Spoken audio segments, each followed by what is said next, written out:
I could have said that. Have you seen those 3 words? Because they work everywhere. They Bitcoin do kind of fixes work this. everywhere. Wife's about to leave you. Bitcoin fixes It this. does. Your kid's failing in school. Bitcoin fixes It does. Please don't take our relationship advice.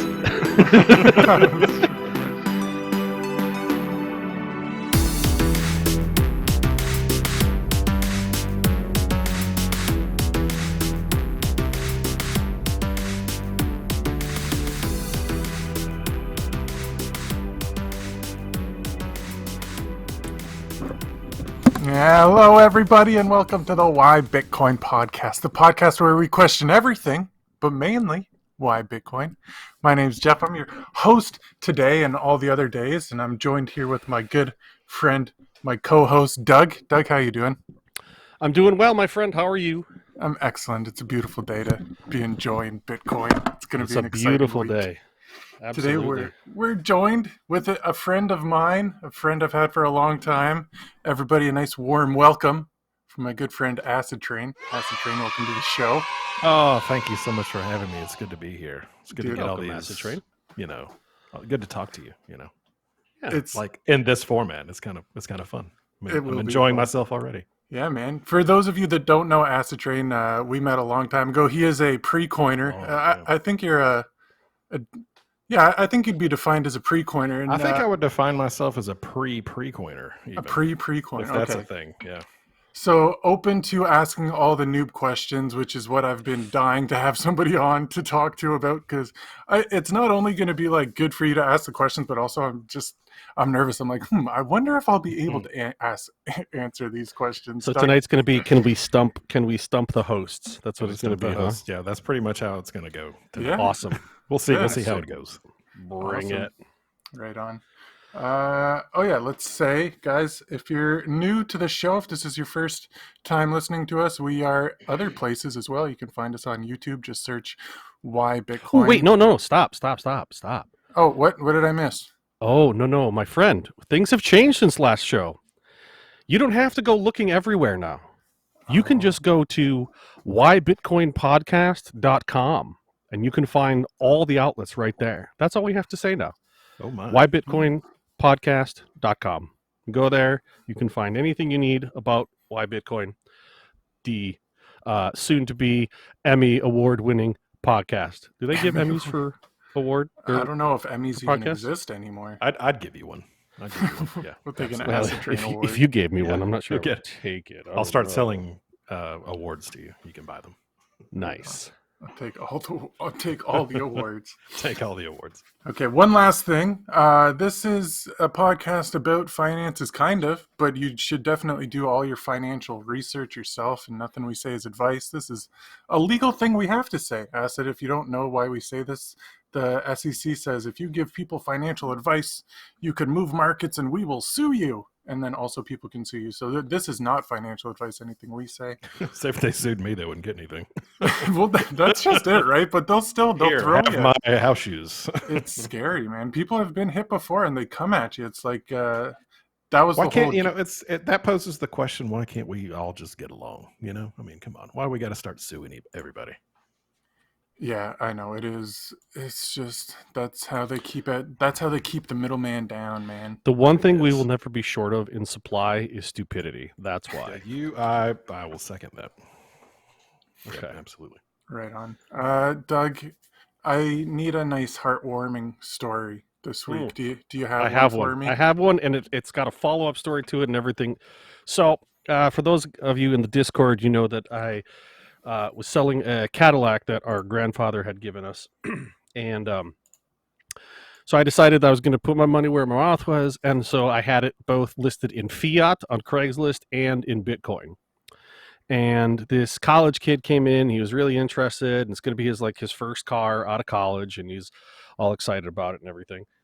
And he didn't know about Bitcoin, or he didn't know much, and he kind of was hemming and hawing. And I'm like, listen, well, part of the problem was he went to, and this is a good lesson for everybody.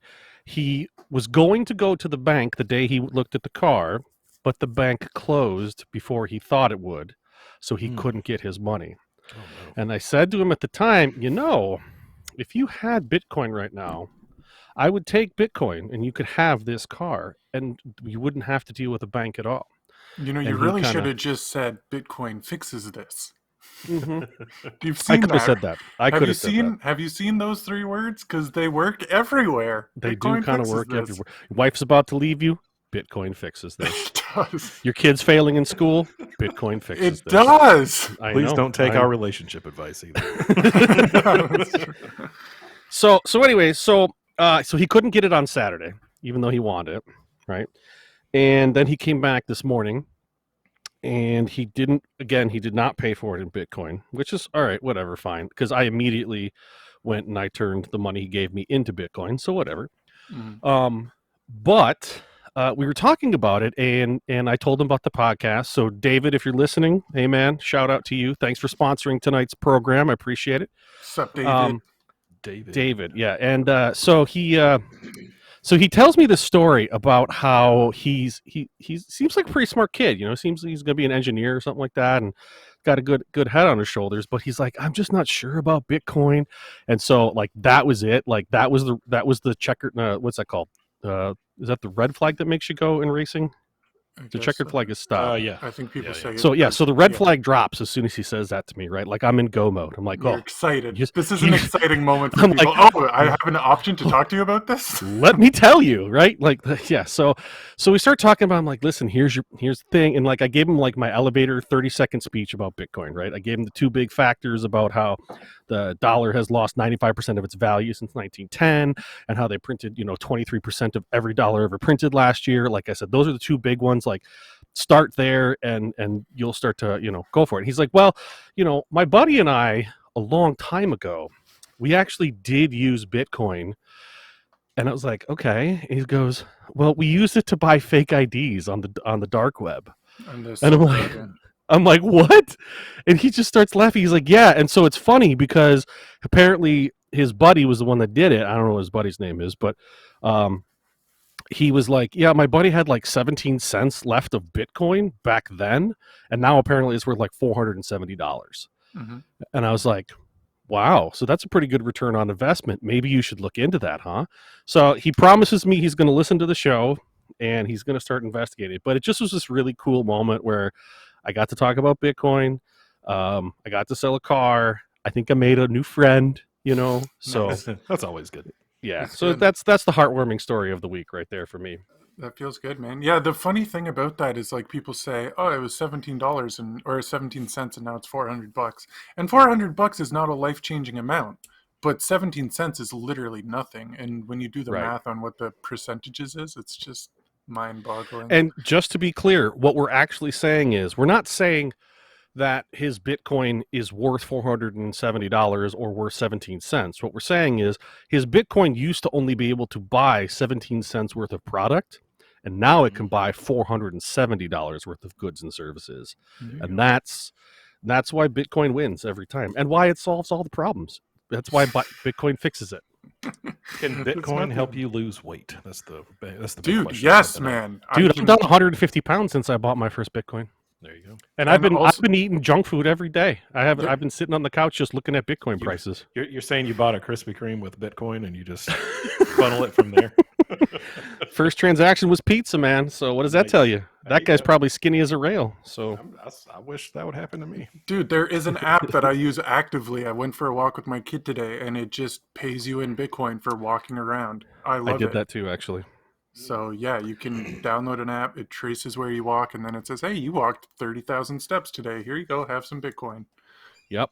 I'm almost to the point where I can pull out my first round of that. I'm excited. I feel like the app would also go, and I also saw you staring at that woman's butt earlier. All the apps are doing that. All the apps do that. Bitcoin app is judging you. Yeah, that's right. So, right well, okay, so let's open the floor. Let's first do a little deep dive into Acidtrain. Maybe he can pitch whatever project he's working on or whatever. But I don't know a lot about Acidtrain. I know he seems like a pretty cool guy. He said some cool things already. He's made me look good as a host, so I'm pleased to have him here. But Acidtrain, I have some questions for you. Like, what do you do? Why are you into Bitcoin? How did you get here? Etc. Just go for it. All right, I'll start with what do I do. My IRL job. I am a city school bus driver where I live. I've been doing that for a couple of years now. I started off my working career at a bank full time. No way. Yes. That was Man, my you were very first in full-time enemy territory job. there. Yep. What were you a teller? Like, Yep. I was a teller for, oh gosh, 6 years or so. Something Dude, like That's that. it. okay. Interview over. Goodbye. Yeah. No, that's awesome. So you've seen the a little bit about how banks work then? I mean, have, yeah. I some mean, people come in completely blind. Yep. So, So- I mean, I know how that side works anyway. Like, I don't know about loans and I don't know about, that kind of stuff. But as far as transactions go, I mean, I've got the idea. Right on. After that, I quit and was a manager of a GameStop for 10 years, which Nice. was I know I was always jealous of the this job, but worst job I've ever had in my life. Just because, okay, let me say this about GameStop. GameStop, the work that you do was very nice, very fulfilling, getting to sell things that you are interested in, getting to talk to customers that also have the same interest. Selling that stuff was as easy as selling a donut to a fat kid, okay? The problem with GameStop is upper management. It was very used car salesman tactics. They wanted us to lie. They wanted us to deceive the customer. I never did, which is why I don't work there anymore. Because I felt like I needed to, be honest with my customers, which kept them coming back. And I wanted that relationship with them. But GameStop just wanted their money. They didn't care about their relationships. So I quit that. After I quit that, I went on to our local university, a little more low key, 9 to 5 type job, doing student scheduling, faculty assistance, that kind of stuff. And I did that for 8 years or so. And then my boss at the time, who was amazing, by the way, all he wanted me to do was to answer the phones, keep it quiet, and keep people out of his office. That was it. I did that for 8 straight years. It was amazing. Then he retired. I got to play. I played World of Warcraft at work. Okay, this is how laid back this guy was. Okay, I played good Hearthstone gig. at work. I played Warcraft at work. It was amazing. Then he retired, and then new chick comes in, totally messed up everything. Sent me to be a receptionist at a marriage and family therapy clinic within the department. I did that for about a year and said, nope, quit. And here I am driving school buses with little kids on it, dude, which, those are by the way, is an awesome job. it's actually So really I've been enjoying awesome. myself for the last couple of years. And I also stream part-time on Twitch, twitch.tv, acid_train, if anybody's interested. I play a lot of Hearthstone, play some Diablo every once in a while, just to make some extra dough on the side, to fund the habit, so to speak. That's it, yeah. So, but yeah, and I've been doing that for, God, what would you say, about 4 years now? Maybe Yeah, 5, yeah, something it's like been that. 4 or So, 5. I lost track somewhere along the way. yeah, too. I lost track. I don't keep. I mean, it's more of a hobby, not really of a part-time job. But every once in a while, somebody will give me $1. It's kind of nice. So All 3 of us have been on Twitch, and I think we all. Well, I'll speak for myself. You always have that dream of, I'm going to be a big Twitch star someday, and then you realize that it's just, that's never actually, going to happen. yeah. Well, I mean, Everybody's a streamer. That's the thing. Everybody's a streamer. Everybody's a YouTuber. Everybody's Everyone's a an podcaster. Instagram star. Yeah. I mean, everybody's doing it all. So exactly. it's So so you really have to saturated. love what you're doing, and you just You have do. to have a good time while you're doing it. You do. And that's, after that first year, I went, you know what? I don't care anymore. I'm just going to enjoy this the way it is. And Nice. so far, so good. Right on. Nice. But that's me in a nutshell. Dude, so you worked at a bank, and also I think your story with GameStop is similar to what Doug you went through at your game shop At Games too. Workshop. Yep. Yeah, because you both were just pressured by the upper Yep. management to sell, Yep. sell, and And like Acidtrain, I loved the job itself. Oh, yeah. Oh, love You that know, job. I mean, because Yeah. like I actually had like I don't know at GameStop if you had people sitting around, but I had guys that would spend 8 hours with me. They would sit there and they would paint their models and you know, and then they'd play war games with each other because we had gaming tables they could play on and stuff. So I got to know these guys. Like we would actually Yeah. talk about. I mean, it was all nerd talk, right? Like Oh yeah, there absolutely. was we once had an argument. I think it was like, you remember what's that one movie? Stand by Me. You know, where they're arguing about Mighty Mouse or Superman. We literally had an argument one time about like Wolverine versus Superman or something like that. It was crazy, you know, like, but it Gets was heated. legit and it was fun and it was laid back and you know, I think my community liked me. You know, that's kind of where I started to understand the concept of like community. That's why I'm so big on like Yeah. our Discord for this for this podcast and stuff like that. Like, I think community is a much stronger bond than sounds like your experience, which was get them in, sell this shit, get them out. You know, like that seems like such an outdated mode of thinking to me. I don't know. Maybe I'm just a It's just simpleton and I'll interesting never be because- successful. But Well, I remember one day. So you know, the district manager would come, you know, every few months or so, just to kind of, you know, check in and that kind of stuff. I mean, and I'm sure he was a perfectly nice guy out of work, you know, but you know, he's getting pressured too. So you know, I can't blame him 100%. He's just doing his job. So he's in there one day. It's slow. It's just me and one of the part-time workers, which is, by the way, a college student, because I live in a college town. So, you know, he's in there walking around doing his thing. We're talking. Customers start coming in. So I said, you know, hang on, let me go deal with him, and I'll be right with you. Just go do whatever you need to do. So I go start talking to customers, and I'm talking, and we're just chatting. We're just doing our thing. You know, this is what I normally do. I just chat with them, and they're asking me about games. They're asking me about, you know, accessories, that kind of stuff. And I'm trying to put like this whole package deal together, but in a way that doesn't just get them in and get them out. You know, I want them coming back. So he comes over after about 10 minutes or so, me talking to this, I think it was a couple, and tells them to either buy what they came in to no, buy, he didn't. What? or leave. And I pushed him away, not physically, but I said, just go over there. And so I walked the couple out and said, hey, just come back tomorrow. He's not going to be here. He's my district manager. Good they have God. to be asses, and just come back and we'll talk normally like I would. And they did. And I just, it's that kind of stuff. It's just get them in, get them out. And I don't understand. I don't understand. Insane. Well, that's what Bitcoin fixes, man. the whole economy is based on, dude, all these guys that have these jobs, straight up, their whole job is to make more sales the following year, because the value of their products and goods are going down. So their only goal is to keep selling more and more.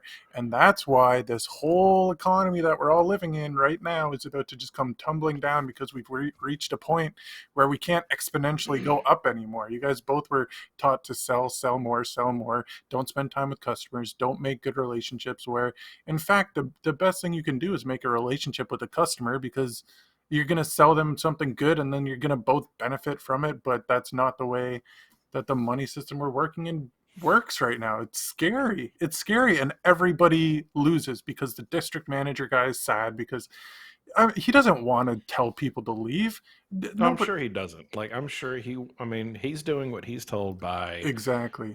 trying to make as much money from his stores that he's in charge of in the fastest amount of time as possible within that quarter or whatever. He's got somebody barking down his neck to sell, and they've got somebody barking down their neck. And this is the last thing I'll say about GameStop, because they've been known to sue people too.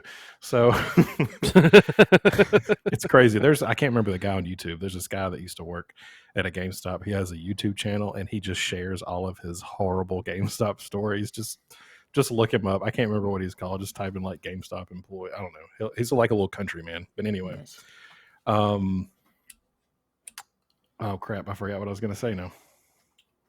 You're saying that GameStop was coming after people. I don't know now. It'll come back to me. I'm sure. GameStop is bad to work for. It's bad to work for. Stay Just tuned to don't the end of this podcast, guys, to find out what Acidtrain was about to I say. was gonna say. I totally forgot. We'll see what happens next. Oh, so horrible! It's such a horrible place. Getting old sucks, bro. You know what isn't a horrible place? A world Disneyland. a world run by Bitcoin. That's not a horrible place. Hey, Acid, Mm. I think we'd like to. I'm dying to hear the questions you have. Like, I cannot wait. So, I'd like to All right. open the floor to you. What's your So, first like I burning was saying question? before the podcast when we were chatting, I have 4 questions, and 2 of them are from myself.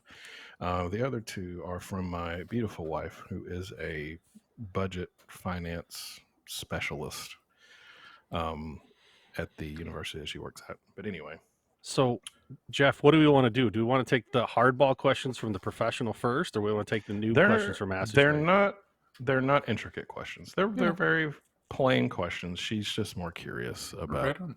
these Well, I'll let you Good. choose. things. Yeah, That's I'll good. let you choose, Acid. Just shoot one out at us, and we'll tag team it down and see if we can get you an So answer. yeah, so Bitcoin itself, I mean, you would say is pretty popular. It's pretty well known by a lot of people.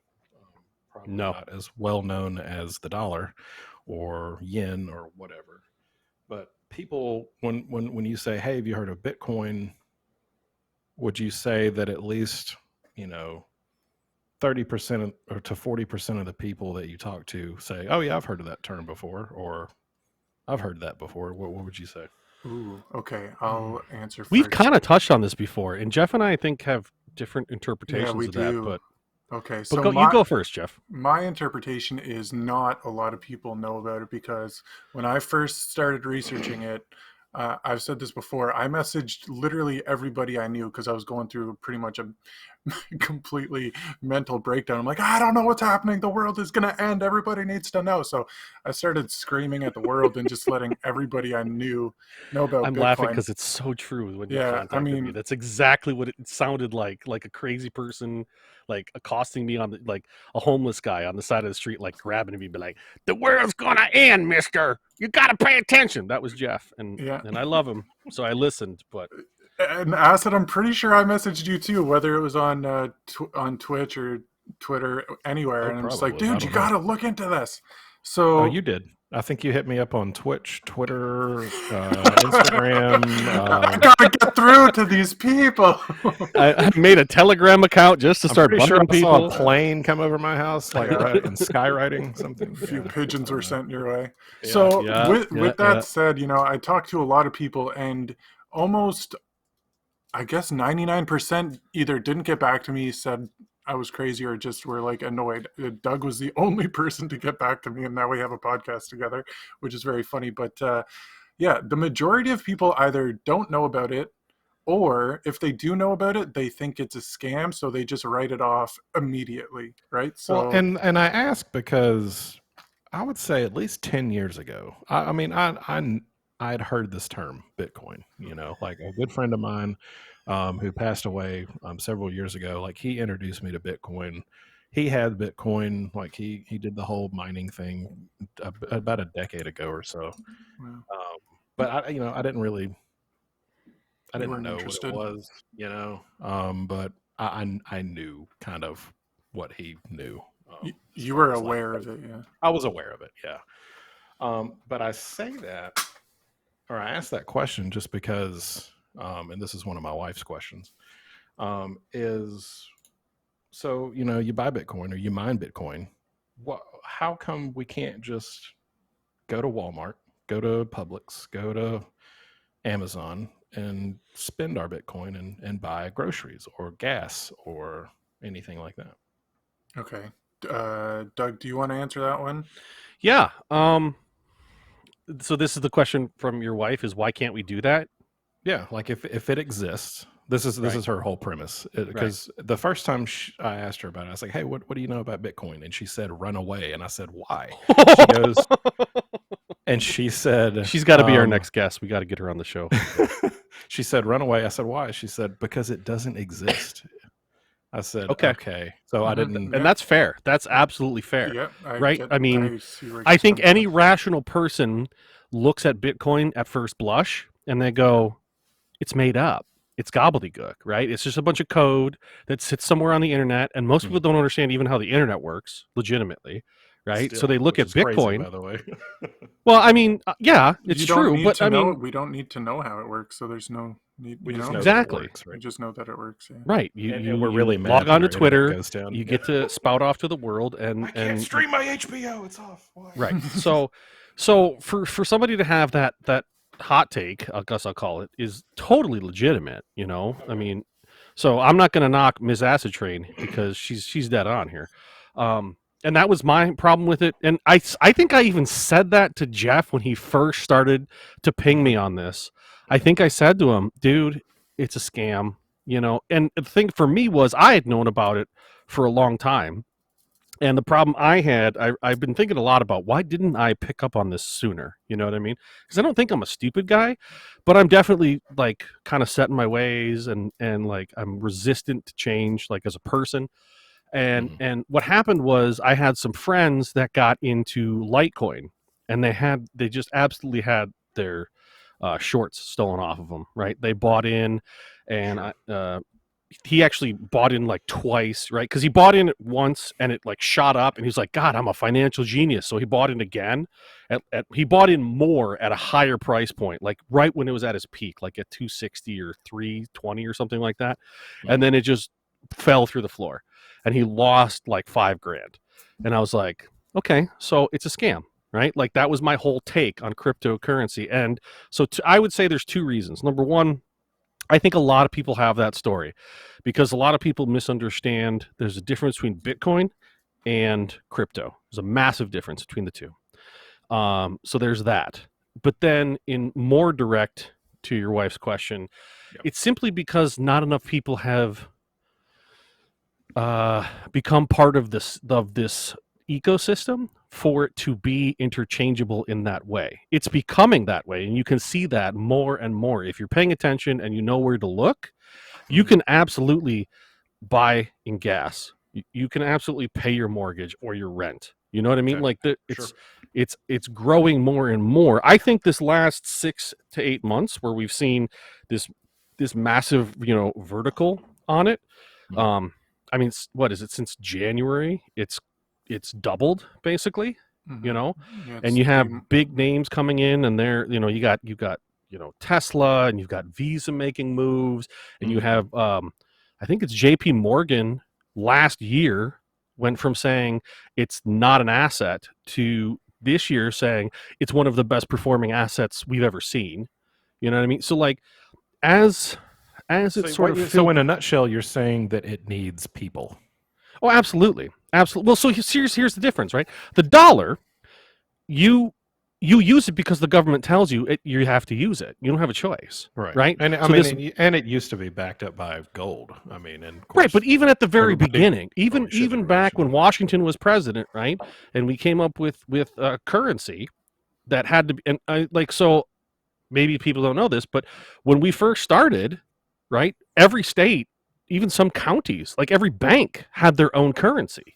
Yeah. their own And then banknotes. Yeah. and then the feds came in, or the federal government came in and said, no, we're going to have one currency. We're going to have across the board. And if you wanted to trade, right, across interstate lines or intercounty lines, even sometimes, you couldn't just use your bank's note because they would go, we don't accept this here, but we will accept the federal dollar. So, you know, in terms of acceptance, we had a fiat currency. Well, actually, it wasn't fiat at that point, but we had a federal currency that was mandated, so everyone accepted it. If the federal government turned around and said, by the way, we're doing all Bitcoin now, and that's how everybody's getting paid and how everything works, then everyone would accept it. But because this is an organic thing that has grown of its own accord outside of those systems, it does take people accepting it, getting on board, and getting excited about it. So that's the big difference. And with that said, you can buy groceries, you can buy all of these things with it. There's lots of different workaround ways to do it. Also, you're in the United States. There's a lot of countries that are using it as their main form of currency now. So it's already done that.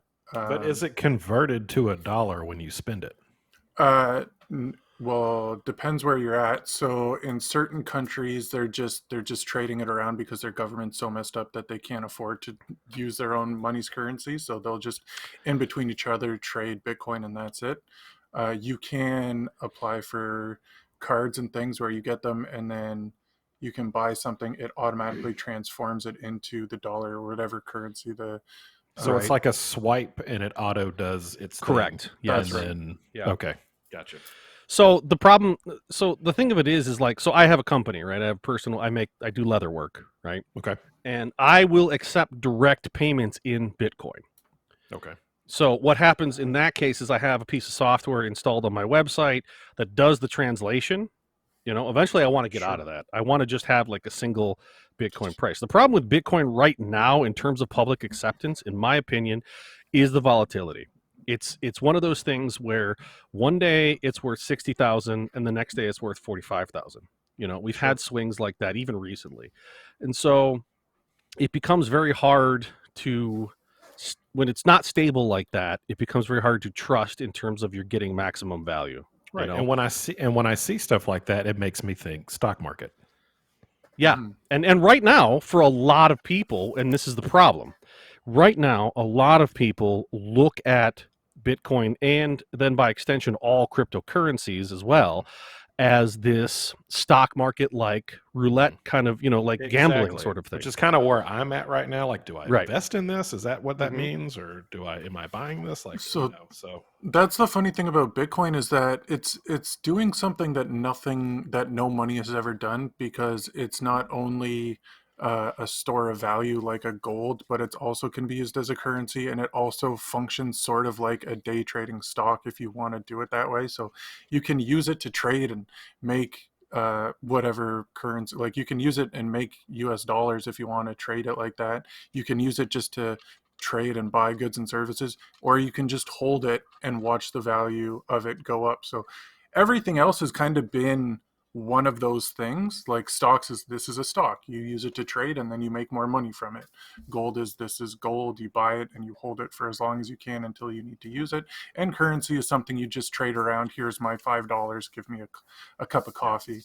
And Bitcoin is all three of those things wrapped in one. So that's why it's hard to understand how to use it. Because the other thing that I like to think about is when people say, why can't I just use it right now?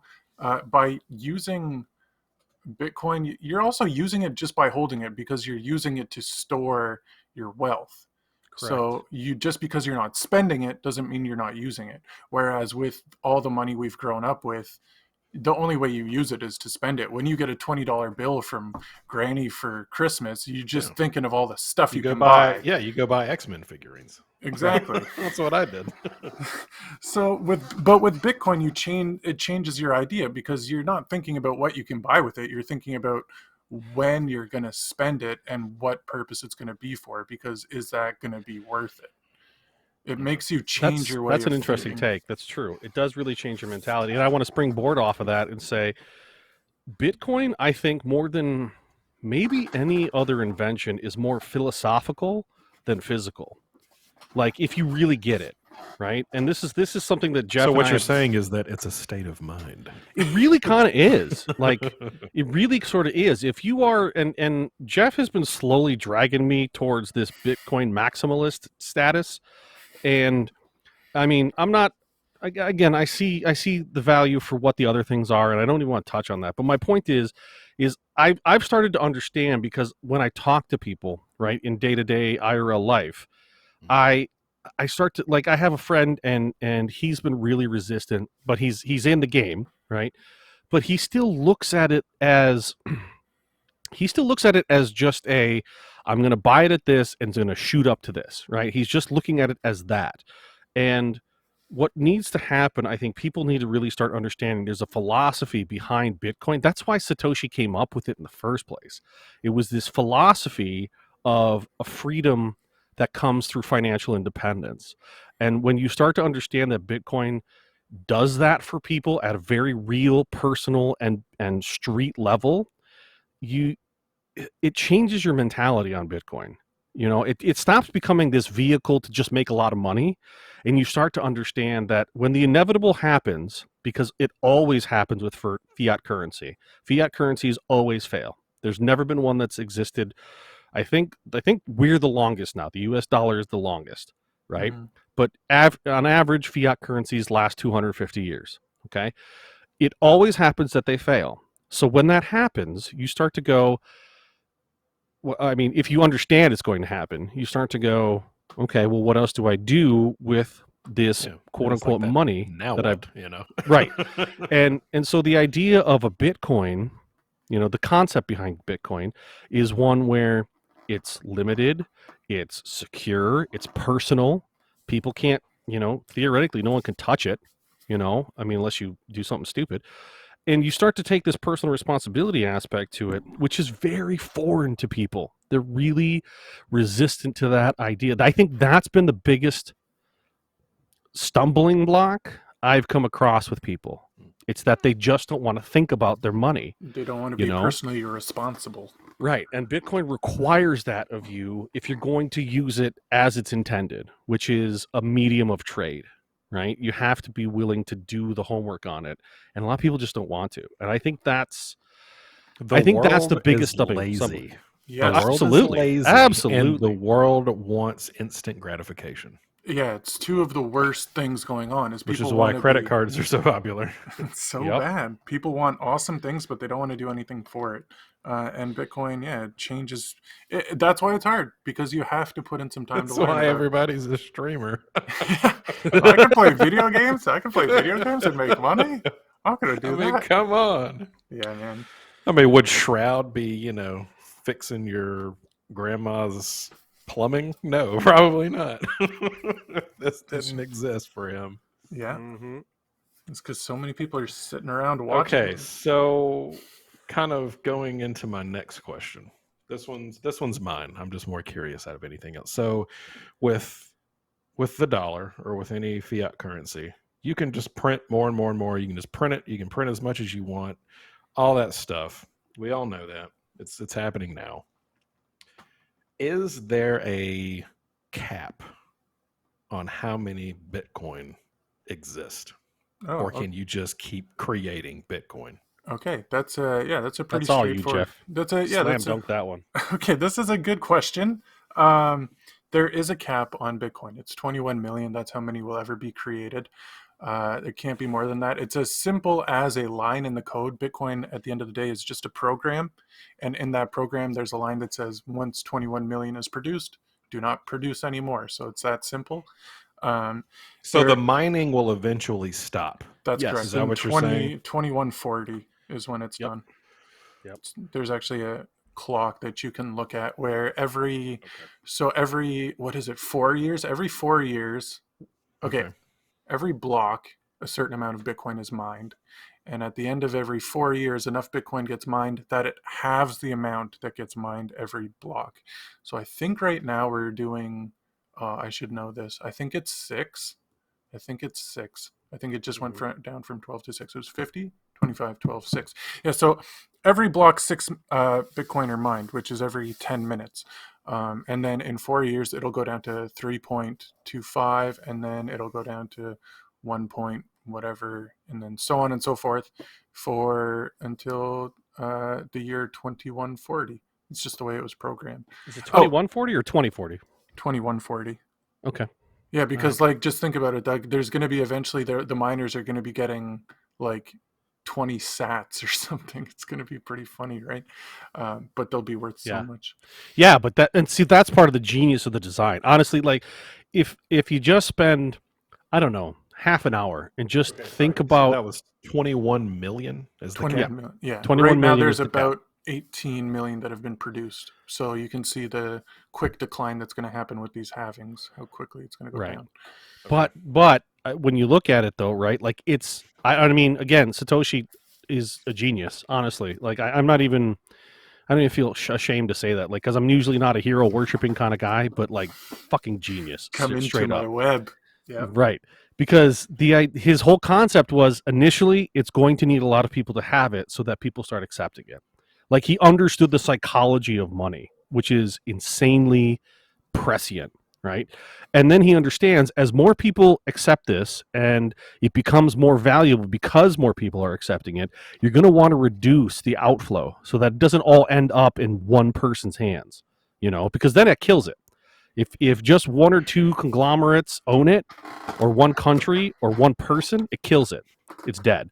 So the way he distributed it out over this long period of time, and he reduced the availability over this long period of time, absolutely genius. Just super thinking outside the box. Like, if this person, whoever Satoshi was actually in charge of U.S. monetary policy, we would be the most powerful nation forever. You know what I mean? Like, it would have been amazing. But now we're going to be the most powerful globe because he didn't care about America. He cared about That's the fair. That's fair. world, dude. So yeah, 21 million. Oh, also we do need to caveat that with the idea that at the beginning, because so many people had it and didn't really understand what they had, the estimation I've read is anywhere between 4 and 6 million is just lost forever. People had Bitcoin, they put it onto their computers at the time, because we didn't have cold storage. I think at the beginning, that's a technology that's cropped up since then. So they would store it on the computer and totally forget about it, and they throw it away. They throw the computer away, which means it was lost. Mm-hmm. So Gotcha. so the rough estimate of total available total available Bitcoin is anywhere, I think, between 16 and 18 million is what they guess. So that's all there's ever going to be, honestly, is 16 to 18 million. So there is one argument against that, in that Bitcoin, the program protocol, is open source, so it can be changed. So if enough people agree to a change, it has to be 51%, then the programming can change. This has happened in the past where people tried to change the amount of Bitcoins there were, or how it was put out, and it ended up turning into a fork of the program, which is why I think this is right. I don't know. I'm still not 100% sure. But that's how it ended up having different types of Bitcoin. And then other people came in. So you're friends with Litecoin. Litecoin said, Litecoin was a fork. No, it wasn't I think it wasn't a fork. It would have just been a new protocol altogether that was just kind of copy paste. So he copied and pasted and then changed a few numbers around and changed a few things around.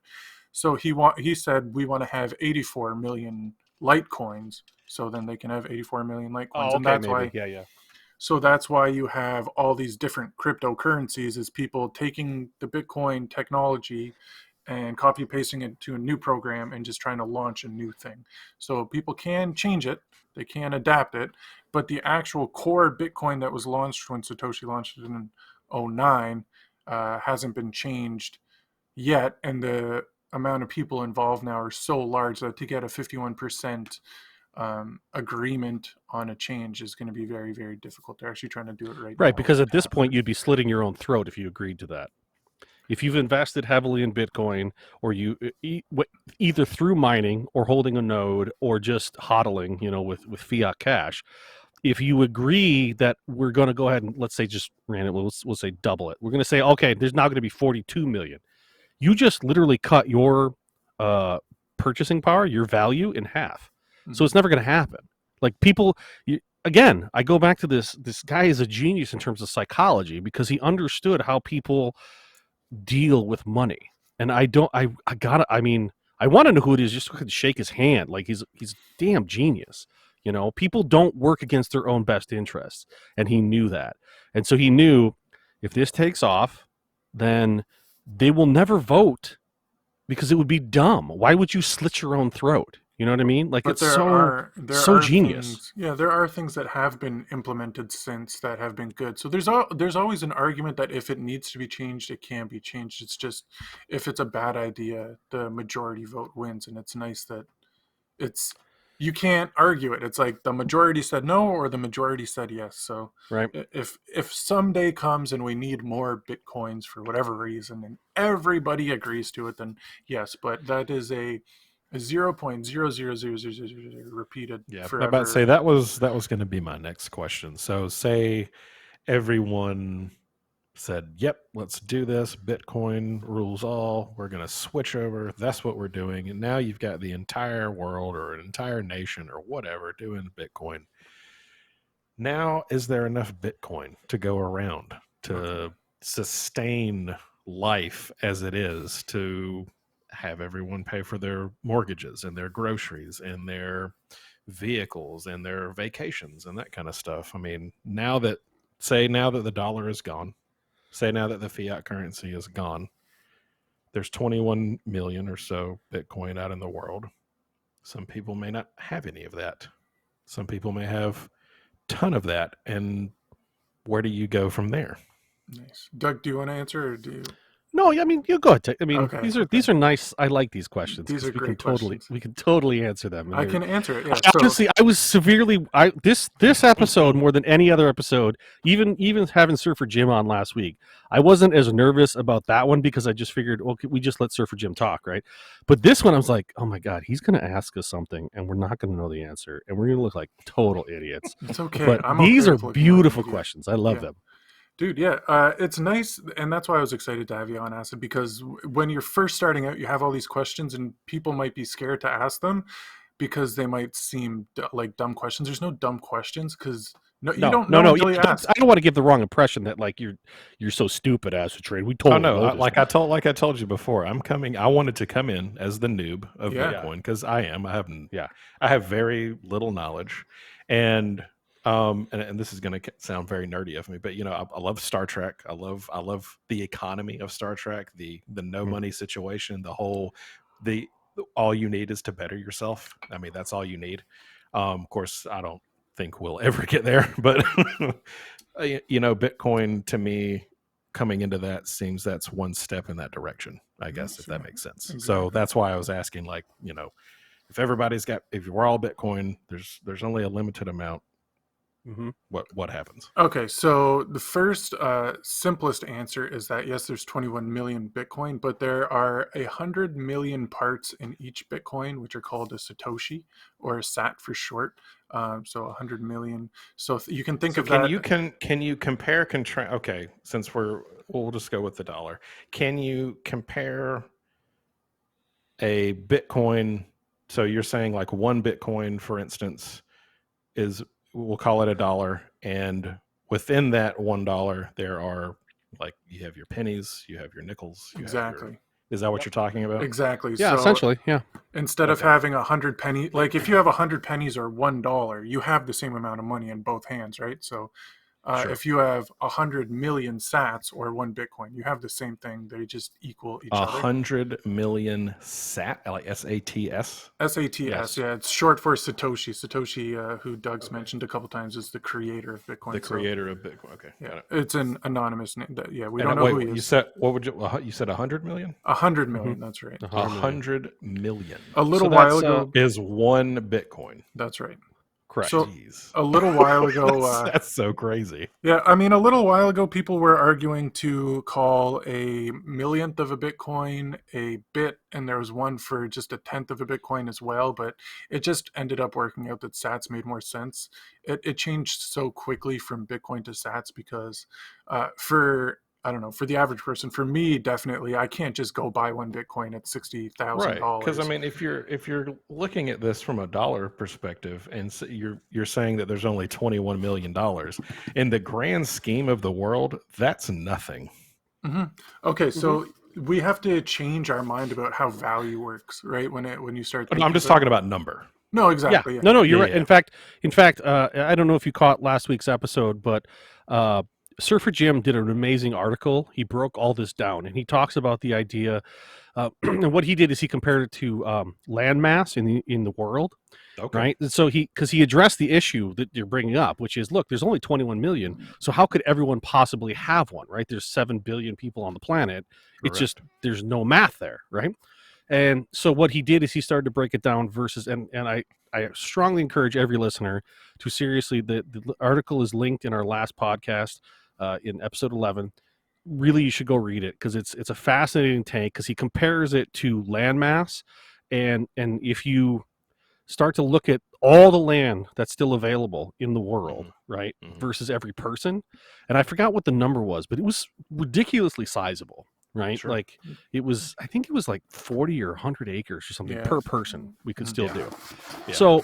So, but he did it in terms of he's just using it as comparison, and it's a really legit question, and I think it stems from the misunderstanding because the news when you see it on like MSNBC or whatever, they say Bitcoin, and then and it's just they present it as a unit of measurement, but because I think most of them don't get it, right? Because they're not Bitcoin maximalists. They're just some talking head, right? That's read this, please, because you're pretty, on the TV screen. Yeah, that sounds about And right. yeah, and so they don't really investigate. They don't really know, and they don't understand that. Yeah, I don't own a Bitcoin, but I own Bitcoin. You know what I mean? Like there's it's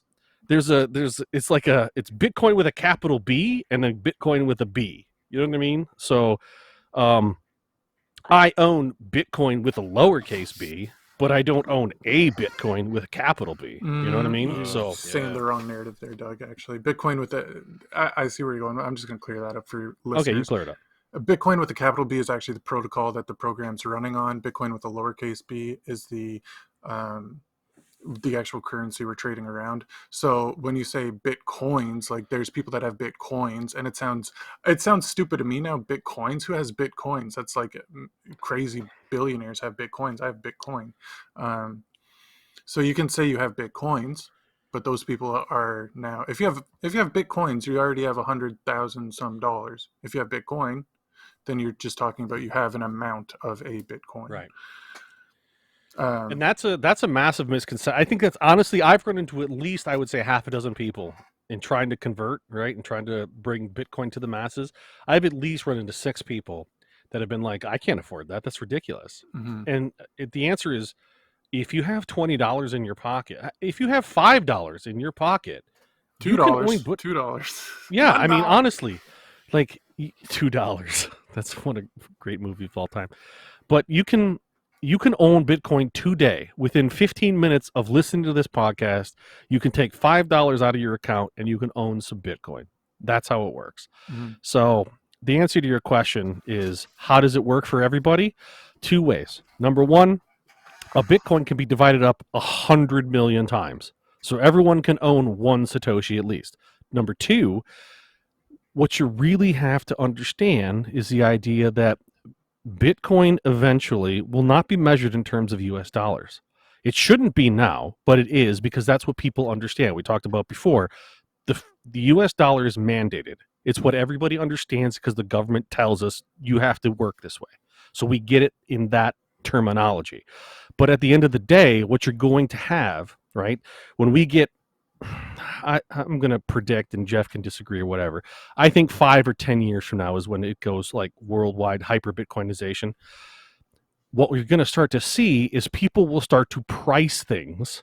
Value will be described in Bitcoin. So instead of saying, well, this Bitcoin is worth $60,000, we're going to say, no, this car is worth 50,000 Satoshi. You know what I'm saying? It's a total change in mindset in terms of, and I run into it with my wife all the time. Like, she's always like, hey, what's our Bitcoin at today? And it's like, it doesn't matter. It really doesn't matter. Yeah, because you just have to look at the amount you have. It never changes until you add more. Right. And so and I have to go at her, and it's not, I mean, it's I don't want to, I'm not trying to be a dick. You know what I'm saying? Like, it's You're a real hard. to become a maxi. You're like, how do I say this? I hate it because you're right, and I fucking hate it. You're like, but I don't know how to not be a dick, but everybody's an idiot. So. But it really is this total mindset to understand that it's about value. It's not about price. That's the big thing. That's the big takeaway. And it's just, so that's all I can say about it. To continue on your question, just to nail this point down, basically, you can say, how many dollars do we need to run the world? And they just keep printing them, and the number keeps going up and up and up and up because things keep you can print as many as you want. Yeah. So with Bitcoin, you can't, which means that the value of things that people are buying goes up and up and up, dependent on the Bitcoin, and the value of the Bitcoin goes up. So I want to buy a house. How much does that house cost? Oh, it costs 3 Bitcoin. No, I'm not gonna spend 3 Bitcoin on it. That's crazy. Okay, well, the house costs 2.5 Bitcoin now. Okay, I'll buy that. So it changes your mind. Yep. That's it. Yeah. It changes your mind. And rather than somebody else, this is the big thing, rather than somebody else telling you what it's worth, like you go to the store and you buy a bottle of Coke and a bag of chips, and everybody knows that's going to cost you $4 or whatever it is. With your Bitcoin, you get to choose. If you don't want to buy it, you just simply don't buy it. But if you want a bag of chips and a bottle of Coke, you're no matter where you go, for the most part, it's going to be the same price. Whereas with Bitcoin, that store owner can change the price, or you can say, well, I'll give you this much or a little bit less, and he says yes or no. So it adds the idea of bartering back to Yeah. human civilization, which is nice, which has been something that the government has just taken away from people. You can't barter anymore. You can't go to the store and say, Yeah, I'll prices give are you. set. Yeah, It is prices are set. $4.99. And Take it or I leave it. I personally believe at some point we will reach a point where, a bottle of Coke will just be, 25 Satoshi, and that's just going to be the universal price. But once we get to, you see what I'm saying? Like, But it's going to take a that's, long time to get there. I don't think it's going Well, to take as long as, let me I tell think you. it depends on what happens all to I the can dollar. think of right now is me accepting Bitcoin as Twitch donations. Exactly. Yeah, Right. definitely. People are already And doing you that. should, for the record. 100%. Like, if people Okay, are so willing can to, I piggyback into my next question? yeah, please, Yeah, please, let's do please, it. go ahead. Okay, so for folks like me who are interested in purchasing Bitcoin, just trying to get some Bitcoin rolling in ownership, that kind of stuff. Where in the world do you go? Because I've already been shunned for buying Bitcoin through PayPal. So where do you go Jeff, to what did you actually do? do this? What did I Did you do that, do? Jeff? I tried to help him. See, I just I called it. I knew As it. I knew soon it. no. As soon as Jeff said, "Why did you buy this through PayPal?" I went, "Oh, never mind," and then I just sold it back. That's Oh, fine. what? No, I Oh, think it's okay. okay. All He right. didn't It actually was have only Bitcoin. I only got like $5 worth. So Yeah, Yeah, it's no, not. but here's the it thing. wasn't Here's the a thing. huge loss. All right. Let's we should start with a definition, okay? It's called hodling, and it's a very simple premise. If you get Bitcoin right now, you don't ever sell it. I don't care where you bought it from. Well, Just don't do it. you're wrong. Oh, You're wrong. oh, Let me just stop. Can I just stop you there? Because if you buy it I want to on, fight you right now. dude, if you buy it on PayPal, you have no access to keys. All you're doing is buying fake Bitcoin. It's Oh, PayPal's. really? Oh, okay. I'm sorry then. I Yeah. apologize. I didn't know that. I didn't So, know that. so this is the major problem. PayPal's trying to screw people over because they just have a stockpile of Bitcoin and they'll give it to people. But when you have Bitcoin, you actually what you're buying from a legitimate exchange or trading wherever is you buy a piece of, like, I don't know the technicalities, but you buy a piece of code that comes with a private key and a public key, and you need both of those keys in order to actually buy, sell, and trade with this Bitcoin. When you buy it on PayPal, all it's doing is giving you another number on a screen that's just kind of bullshit. What you need is your private keys. If you don't have these keys, then it doesn't really Wait, you belong to can't you. wait, just for clarification, because I don't know this. This is new to me. You cannot put your PayPal Bitcoin on a cold storage ledger? I need to look into it, but I'm pretty sure what PayPal does is just give you an idea of what Bitcoin is. It's not actually sending you any keys. Like you can't. So Did you? Okay, let me ask you this, Acid. You bought Bitcoin on PayPal. What did the process look like? Did they okay, give so you a I took string? $5. Right, I was like, okay, it gave me. I can actually. Hang on, I've got it on my phone right here. So I went to the PayPal app, and you can go. There's a little crypto button. You can hit crypto, and you can buy any of these cryptocurrencies that you want. There's a whole list of them. So Bitcoin right at the top, you can hit buy, right? Mm-hmm. You can choose your, oh, hang on, fingerprint verification. All right. So you can choose it tells you the value of a Bitcoin right now, which according to PayPal is $60,695.62. Okay. Shows you 24-hour, 1 week, 1 month, all the way up to a year, like different stuff. Mm-hmm. It gives you your amount of Bitcoin, its current dollar value, and then when I bought it, you can buy 20, 50, 100, 500 or custom. When I bought it, it put it in my Bitcoin balance on PayPal, and it gave me a transaction number. Now, It was a so- very long, jumbled set Right. of numbers. So I'm actually gonna put something in the communal chat here, just so you understand what it's supposed to look like. All right. That's actually a wallet address. Okay, that I just put into the, and sorry, Where dear are we at? listener, you can't see that, but just trust me. I put something in the communal chat. Oh, if so you can look see at it. the Zencaster there, Acid, you'll see it. Yeah, it's in the Zencaster. So the question I have for you is, can you click a button that says withdraw your Bitcoin somewhere. Yes. Okay. Yes. So if But you it click converts that, it back to the dollar. Yeah, it just what? Yeah, it's not real Bitcoin. It's Well, that's hot garbage, dude. That is super hot garbage. yes, Like PayPal is I an can issue. withdraw it as a dollar. Yeah, you if I just want. you buy Okay. it and then they're treating Bitcoin like it's a stock, which is why you thought that's what it was. It's just like I'll buy this and then I'll wait till it goes up and then I'll sell I it did back for not dollars. know that that's what PayPal was doing, although I was not. Oh my God. That makes me so angry, Jeff. Oh my Yeah. God, dude. I'm so furious right now. Yeah, this is why I'm always Ladies and angry. gentlemen of the listening audience, please hear my words. Do not spend a dime on PayPal Bitcoin. It's hot Okay, garbage. but so after that conversation with Jeff, right? A friend of mine who's been buying Bitcoin for a few years now recommended this app called Exodus or however you Exodus, say yeah. this. Exodus is I think Exodus is a new one because I No, was just looking Exodus is that a up long today. time wallet. Exodus has been around for a while. Yeah. Or Has it? maybe Okay. I have maybe that I'm app getting now. confused with Electrum. But yes, I Exodus is haven't bought anything because I can't figure out how to buy it on this yeah, no. stupid app. So, Okay, so here's the thing. Exodus but anywho, Okay, so Exodus is a wallet app. So a wallet app okay, is where you would store your Bitcoin. You can't buy okay, Bitcoin from there. okay, What okay. PayPal did is going to jumble a lot of people's brains, and they think they're buying Bitcoin and storing it there. Bitcoin is a That pisses me off, dude. That makes me so angry. so imagine you're like this is a bad analogy, but imagine you're an old what were they called? The people that were looking for gold. Prospectors. Imagine you're an old Mhm. prospector. Electrum would be your, or Exodus would be your little shiv. What's it called? The sieve? Civ. Yep. Nope. Or Civ. He's sifter. right. Sieve. I know So what you're your talking sieve, about. that would be the thing The you pan when you're hold. panning for gold. When you're Yeah, so panning that for would be gold. Yeah, yeah, yeah. Electrum is just the tool that you use to hold it, right? You're like, here's my Sure. tool that I use to hold it. What you need is to go somewhere and actually buy it. So that's where you need to find an exchange Ah. or somebody that has it. Or I So mean, the right best. now I have a wallet. So yes, you have a That's it. wallet. That's all I've got, and it's a legitimate wallet. That's right. Okay. Okay. So you And this wallet will I never think a go better away. example would be this.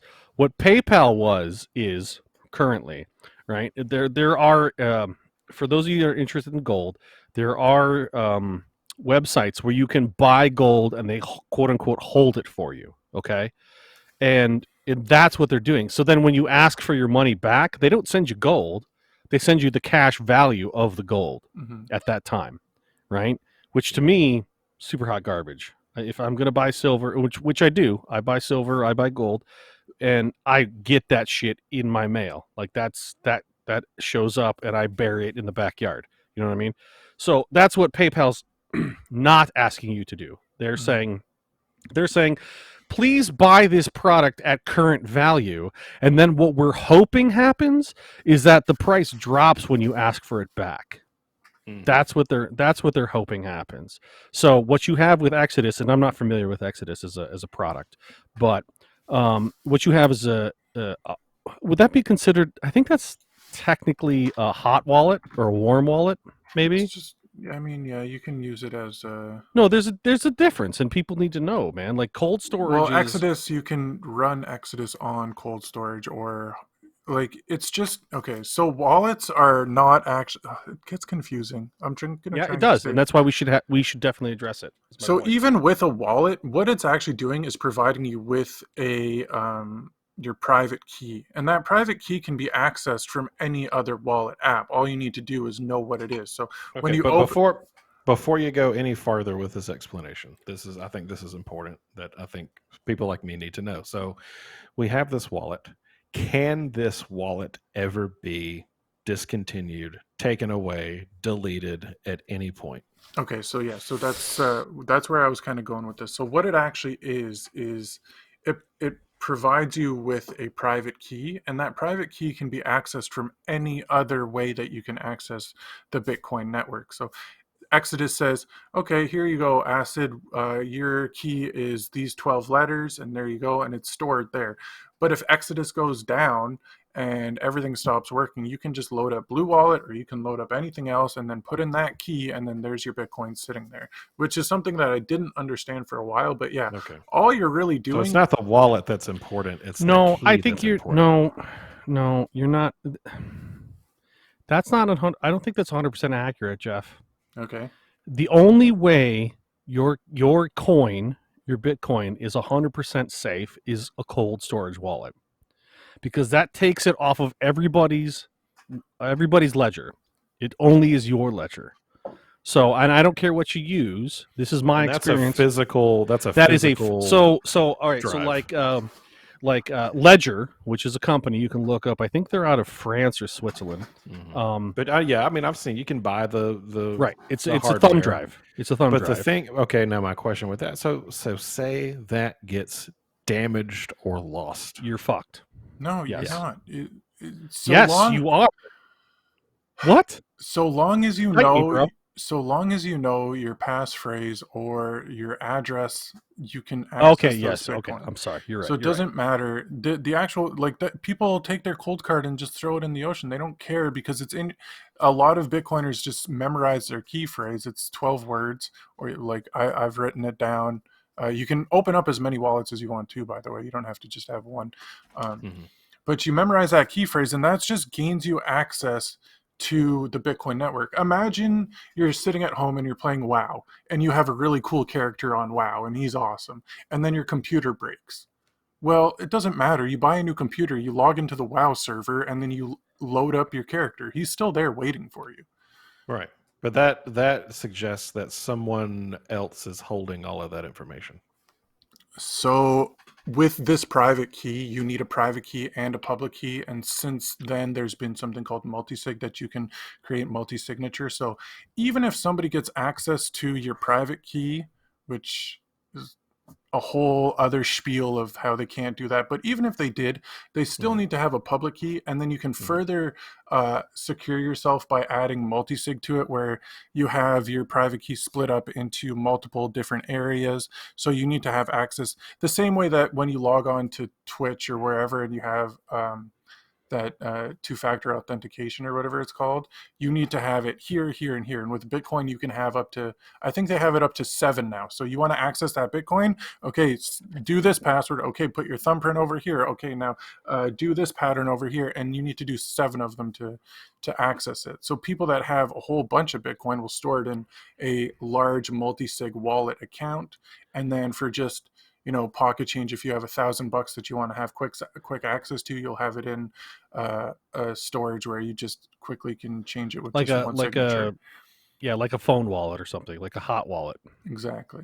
Because if I get a new phone or whatever, you just log into, you just download the app Exactly. again. Yes. Exactly. Yes. Yeah. Okay. Yeah. So okay. So look at it like this. Like so cold storage essentially is if you look at it in banking terms, right? Cold storage is the idea of a safety deposit box, right? Okay. You only have the key to that. That's it, right? And you can Right. hand that key to your children when you die, and then they go and they open the box and they can get whatever's inside, right? Right. A hot wallet But then is I can counter with, well, what if the bank blows up by a nuclear explosion and all of it? Well, I mean, listen, if honestly, if there's an EMP and internet goes down, all of this is theoretical anyways, right? So sure. that's kind of the argument. But a checking account, and that kind of poses the question too, like people who are against this, and I'm not saying this would ever happen, but people who are against this and decided they wanted to attack it in some way, is it possible to just completely screw up the whole system itself? Wow. Is it possible to hack the Bitcoin network? No. And not even hack it. Just somebody goes, you know what? Let's just take it down. Like, could someone or a group of people do that? No, it really can't. Because, and that's a great question, by the way. I'm not trying to be dismissive. I'm sorry. I was thinking as I was talking. So yeah, no. The thing about the Bitcoin network is that the way it works is every data point. In fact, I'm looking at my Umbrel website right now. I just installed a node. Okay, so the nodes, right? A node is where the ledger, okay, is stored, and anybody who runs a node will have every transaction. excuse me, every transaction that has ever occurred on the network. Okay, so I have a small, tiny little Raspberry Pi. Okay, it cost me, I don't know, $250 maybe, and I now own a ledger of every transaction that has ever occurred with Bitcoin. Okay. And there are like 10,000 other people like me who have a node. And so if somebody comes in and they're like, I'm going to screw with the system, I'm going to screw this all up. What happens is every individual node that is operating will reject that screwing, that tampering, right? So it cannot be screwed with on that level. It just can't. Even if all the nodes are tampered with simultaneously. You can't do it So what? because This is where forks come into play, right? So this has happened before. So the way that the Bitcoin network works is, again, it's on a 51% basis of what's real. So I don't know if you know what blockchain means, but as the blockchain carries on, Yep. it just takes whatever's face value. This is true. This is true. This is true, and so it holds everything behind it. So the question you're posing, if somebody comes in and breaks it, so all that happens is they have to change the next block in the chain. So they change it, and they have to do that to a 50% degree, and then it says, okay, well, this is now true. But No, I'm not talking about changing it. I'm talking about like stopping. Like, say someone came in to try to just stop all the blockchains. well, I think, okay, so you need to. well, that means no. That means that they would have to hack me, and they would have to hack my neighbor, and they would have to hack some guy in Argentina, and they would have to hack some guy in Russia or the Ukraine or Zimbabwe. I mean, the nodes are everywhere. You can't, Right. you cannot touch them in a global way, right? There is, so that's a huge difference between like a bank, right? A bank is a centralized location where if I hack the bank, I could screw with your personal checking account if I hack your bank. Or everybody at that bank. Right, exactly. But Okay. because your information is stored at my house and my neighbor's house and the guy in Zimbabwe and the guy in Ukraine, if I screw with one of those, You got to screw the with rest all of the them? system it denounces that. It says you can't touch this. This is not accurate, and we reject it. That's part of having the system, that the way that it's set up. That's part of the blockchain technology. So no, you cannot in that fashion. The only way you could screw with the system was if you owned a majority of the nodes. But because so many people own the nodes and more people every day are owning the nodes, it would not be economically feasible. You would have to spend and put out so much work and cash to do that. You would literally lose on the deal. You see what I'm saying? Sure. Yeah. So Okay. that's where people are financially motivated. So if your goal is to take it down because too many people are, you just want to take it down because you're an asshole. Well, it's going to cost you more, and every day it's growing. It's going to cost you more and more money every day. So eventually, it's going to get to a point where nobody has that amount of money. I mean, I'm pretty Right. sure it's already there. I mean, and that was kind of the basis of my question. Like, how secure is this? Oh, No, and that's a legit question. It's a very fair question. In a quick, yes or no fashion, Bitcoin safer than any other currency. yes. Absolutely. Yeah. Okay. Absolutely. Now, Okay. there's a caveat to that, right? There's a cost value to that, right? Because you can't hack it, it's not insured. And there are issues with that in terms of Will it ever be? oh no, it will never be hacked, right? But No, you could insured. mismanage it. You personally could mismanage your own wallet and you could get scammed, or you could let somebody else have keys, let's say, to your information, right? And there's no backup to that. And that was kind of what I was trying to say earlier, I guess, but I said a bad thing. Well, then it's your own fault for sharing Right. that information. Right. And it And comes down to that that goes personal responsibility. Yeah. exactly. That's like sharing your social security number. It's I mean, why would exactly you like do that. this? Right. It's exactly like that. Right. But because the tech is so new and people don't understand it, that has happened. People have been scammed by apps. People have been scammed by wallet apps, right? And I mean, we were just talking not too long ago about a guy, I think it was in Germany, where he was scamming people in the sense that he had like mining software, right? And he basically was rerouting their mining, right? They were mining Bitcoin, Mhm. and he was rerouting their mining to his wallet through his software. Nice. Yeah. So, I mean, it can be hacked in that sense, but if you are diligent about your money, right? If you're not on autopilot, you're paying attention, then it really kind of, and that's kind of the genius again of Bitcoin, is that it makes this thing a personal responsibility idea. And if you engage on a personal responsibility level, you cannot be screwed with by any means. And that's kind of exciting to me personally. I don't know. Sure. This is something I get it. Yeah. it hits hard to me too, because that question of can it be hacked or can somebody hack you? That's the main reason. Another reason why this podcast exists is because there's so many people.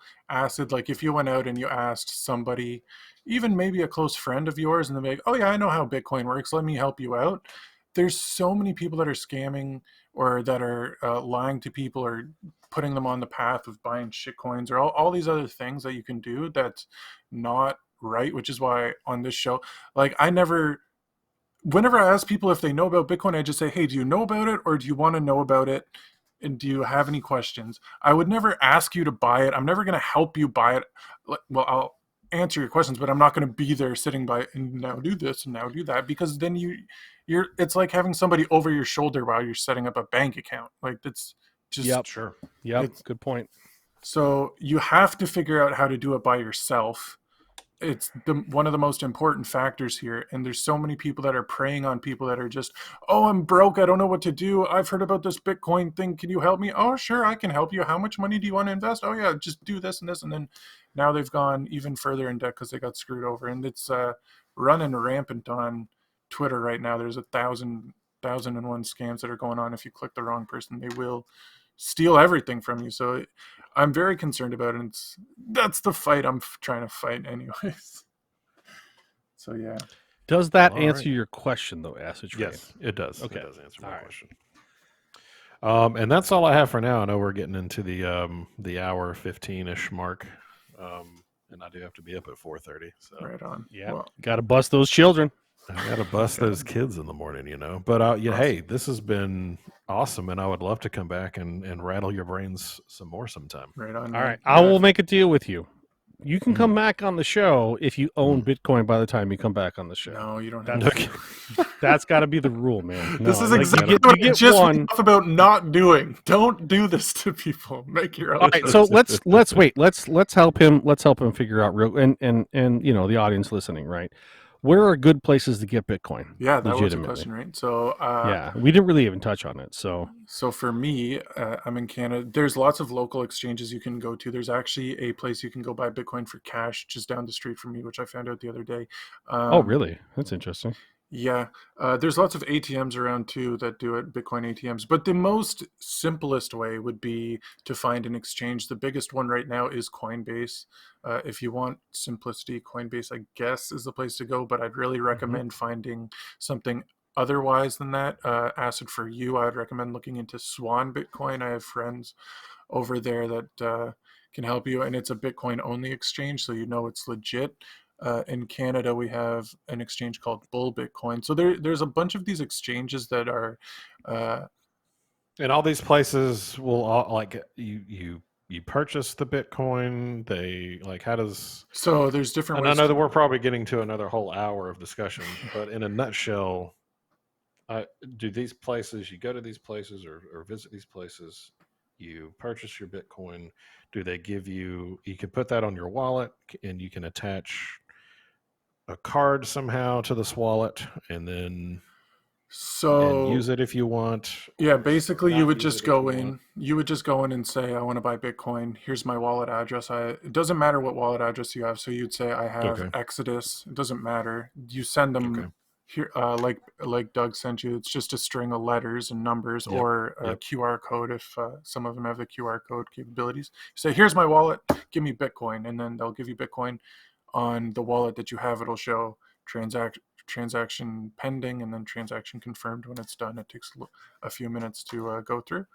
And so in order for anybody to say, give me Bitcoin or me to give someone else's Bitcoin, they would either need to have what information? So I can send you Bitcoin as soon as you have a wallet up and running. You just say, "Hey, here's my wallet. Can you send me some Bitcoin?" And then I just open my wallet and I click on send. You click on receive. But like, yeah, like so the Exodus wallet, like, is there? Is there a receive function on the Exodus wallet? Yeah, there. Let me see. I have it here. Let's see. Let's see. Fingerprint. If I go to Bitcoin, I should look up more. I don't know. Okay, so what I would recommend There's a QR code. It says receive Bitcoin. There you go. Yeah. Okay, That's so there exactly should be like and then like there's I a sent string you. of numbers and Yep, letters right under Yep. that. So That's you could literally email that to somebody, and Sure. they could plug it into their send, right? Like, and they could send you an amount of Bitcoin. And then the other side. So you could take that string, right, that you have right now. Okay, Yeah. you could post that in your Twitch, and you could just Okay. say, "Hey, send me Bitcoin." All right. Okay. And if they cut and paste that into their app, whatever they're using, right, Okay. they could send you directly Bitcoin. And it would be true Bitcoin. It would not be cash for Bitcoin, Mhm. right? Right, It would right. be a true Bitcoin. And You then you get- can take, and then if you want, you can take that true Bitcoin that you have and you throw it back on any of those exchanges I said, and then you can sell it for US dollars if you want, or you can buy But it you for shouldn't do regular. that. You should never do that. No, you shouldn't, but it is there as an option. So you're saying that I don't sell it, but use it, or don't use it. Either use it or don't use it. Is that what you're saying? Yeah, I'm saying hodl. So you're I'm just saying hold on to that it until because we it's haven't worth... seen the top of Bitcoin. we'll never We have see not the top. seen. Well, that's the thing. If what you're saying, if what I've gathered from this episode, that eventually it's not what it's worth, it's what it is. Yeah. Correct. So Right? you get Is to that- choose how valuable it is. You get to say, like, yeah. for me, It's like if I was a farmer and I had cows, and someone else had, lumber, and I wanted to trade my cows for some lumber. Right. What you were saying, the old You barter got it. system. You all right, Jeff. We have done a good thing here. We have gotten Acidtrain onto it. He understands it just You got by that right. cow, because he said cows. Like our first two episodes, we talked about cows. You love cows, Oh, yeah. You gosh. love talking. I about do. cows. I love cows for hay. That was my thing. Like cows, Cows for ducks, and Bitcoin. hay. I believe was the first Okay, episode. and so I've got this QR code. Can I post that somewhere too? You can. I would. can. Okay, so that's what I was going to recommend. Exodus is like a little bit more advanced of a wallet, coming from like an idiot like me. So an easier one, my recommendation would be to download something called Blue Wallet, which is a lot more user friendly, and then I can help you with that and understand how that works. But if you want to do Exodus, you're on your own, and I'd love to hear about how well it works. But Well, I'll tell you what I'll do. I'll use both. cool. Since you said I can have as many wallets as I want. Exactly. Yeah. Okay. Can. Well, I'll use both. How about that? And this week I'll set up a send me some Bitcoin on my Twitch and You should. YouTube. Actually, You I'll should. do that too. Yep. Right on, Yep. man. And do you want to go ahead and give those out real quick? Sure. Why not? You can find me on Twitch, twitch.tv/acid_train. You can also find me on YouTube. I post Hearthstone videos, and every once in a while I'll throw an Assassin's Creed video up on there, which is crazy enough that my Assassin's Creed tutorial videos like skyrocket. I think I my saw that, highest yeah. viewed video has like 78,000 views. Like, it's ridiculous. It's awesome. But you can find me at youtube.com/acidtrain, no underscore or anything. Twitter's Acidtrain19, Instagram's Acidtrain19. Wherever you want to find me, you can find me. So, Right on, man. but thanks for having me on the show, fellas. It was We're happy- quite we're happy you enlightening. came. I enjoyed myself. Nice. And got a lot of glad questions you came answered. on, dude. Do we want to do a price check or no, dude? Yeah, Let's if get you that got to one. get going, Acid, we understand we got to do a few little parts of the podcast. If you want to hang out for that, you can. We do something on the show called a price check. It's kind of self-explanatory, I guess. It's a thing where we check the price. But what makes it fun is we add a little bit of flair by making a guess of what we think the price of Bitcoin is going to be in USD in the following. Do you want to week. know something? I just was listening. Actually, I was listening to Peter McCormick's podcast today, Yeah.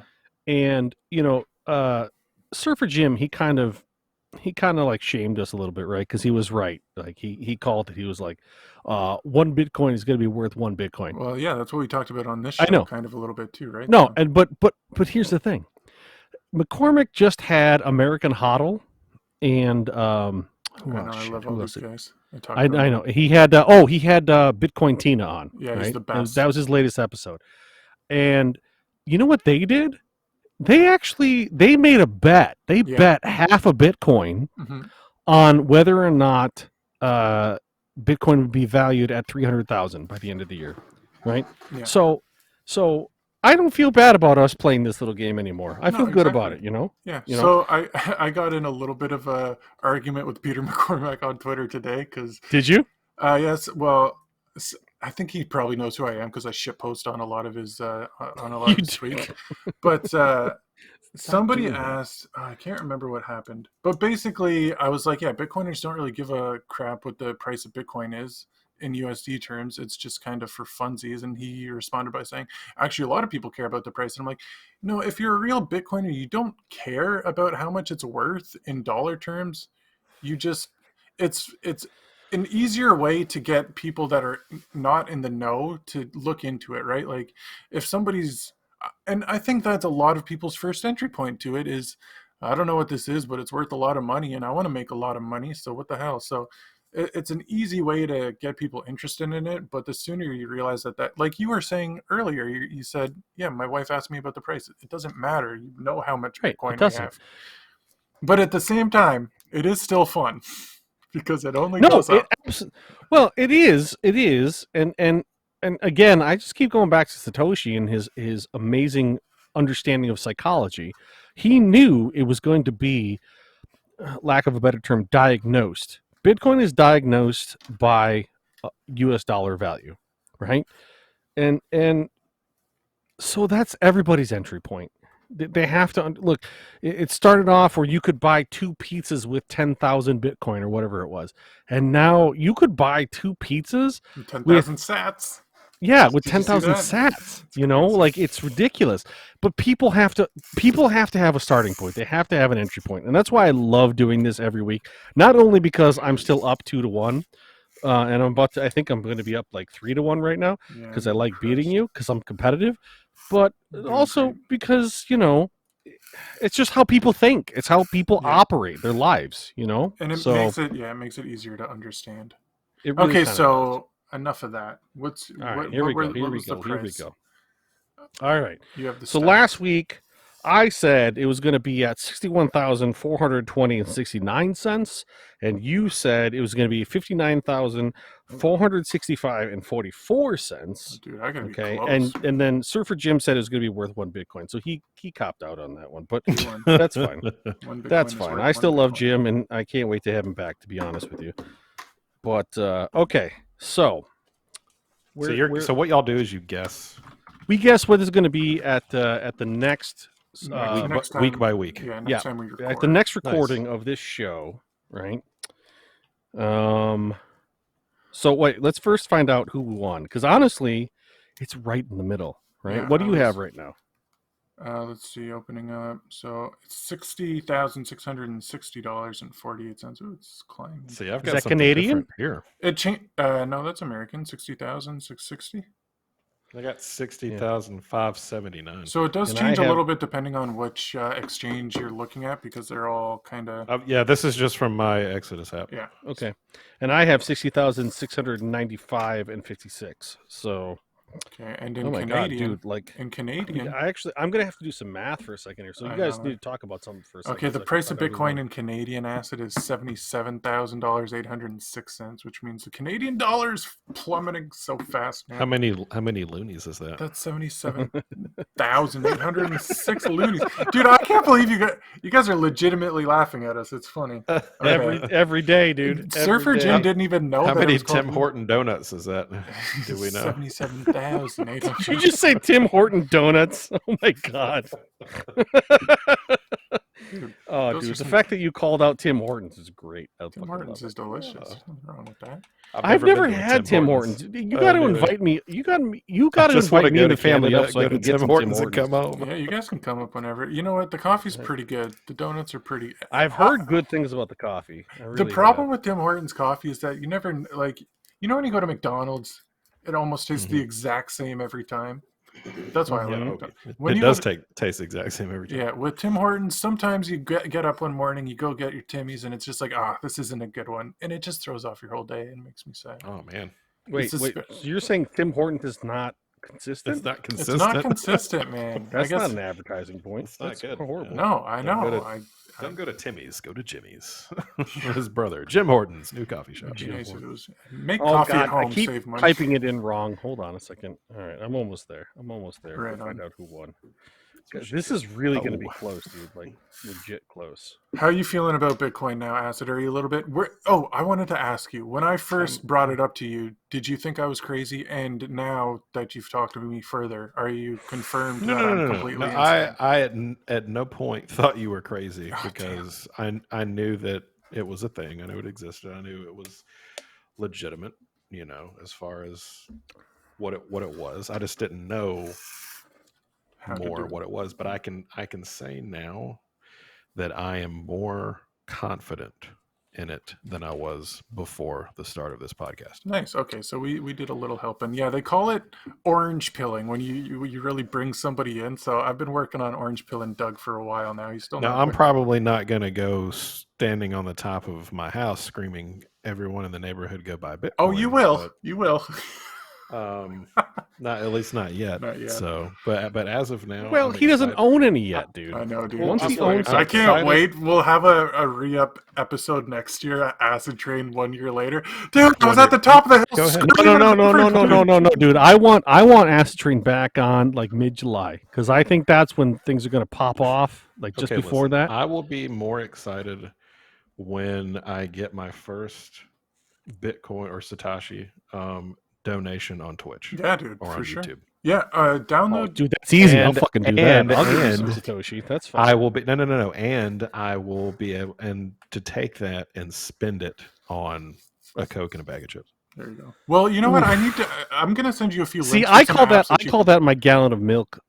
My gallon of milk. What do you I call want to that? buy sushi with Bitcoin. That's what I want Good, to do. dude. So I'm gonna send you a link for an app called Fold, and this app allows you not only to just throw it to spin me. a fun little wheel where you get free Bitcoin, but also you can download or you can like get a bunch of access to a bunch of different gift cards.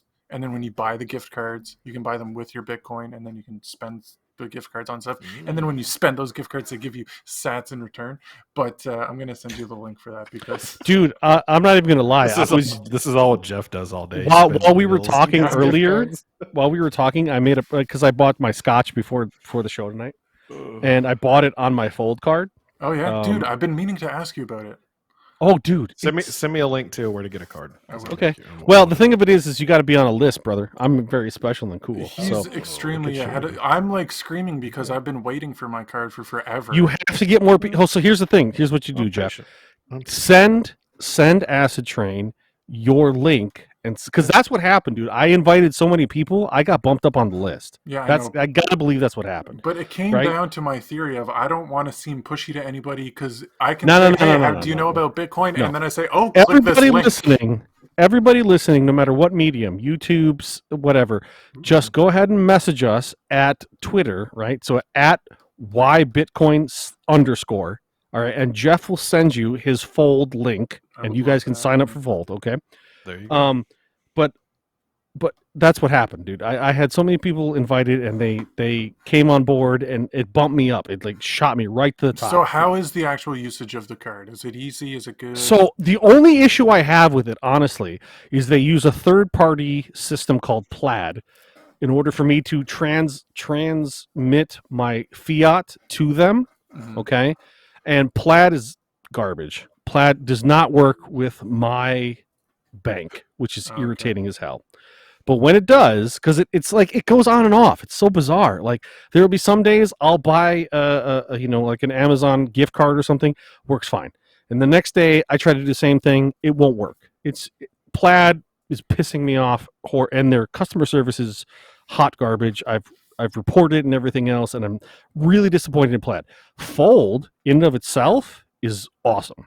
I love it. I want to be, I'm happy to be part of it. In fact, tonight I went out and I bought my scotch, right? And it was like a $30 purchase, right? And I got to spin for it. I got 1,054 sats. Yeah, it's just awesome. Right off the bat, right? For spending fiat, I just get sats. That's what I want. It's a That's couple absolutely back- But what I you want. didn't spend the sats on the drink. No, because I'm hodling right now. I have a belief that that my sats are going to be worth more than anything I could spend right now. So I'm hodling, but in the long term, I'm winning. So, yeah, See, what you're saying is you're a very, very patient person. I am because I really know, and I talked about this a little bit earlier, dude.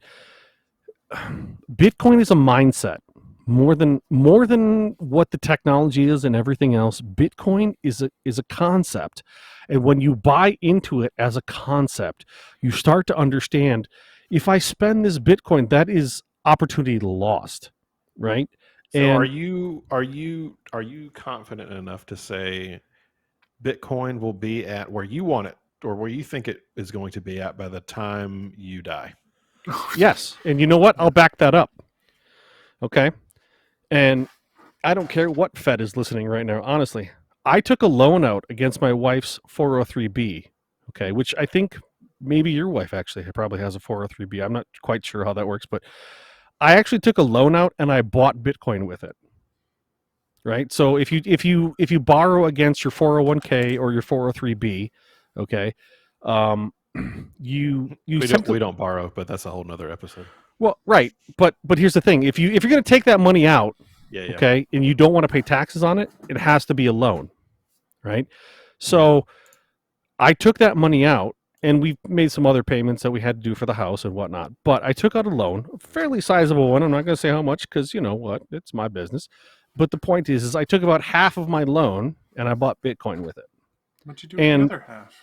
Well, I had to buy a new roof for my house. Okay, You bought a PlayStation 5. No. Again, talking about what Jeff was saying, I decided what was important in terms of value, and I played that game. So my point is I'm already up by about 10%. And so so in your timeline, when's the first time you're gonna make? When's your first transaction? my first transaction is when I find something valuable enough to buy it with. Exactly. Yeah. That's honestly what it's going to be. All right. And so, but my point is my 403b gives me 4% a year. I took that money out as a loan. I have to pay it back at 4.3 or 4.3% a year or whatever it is, but I've already made 10% on my investment. Like it's dumb at this point to not be invested in Bitcoin. It's genuinely stupid. Yeah.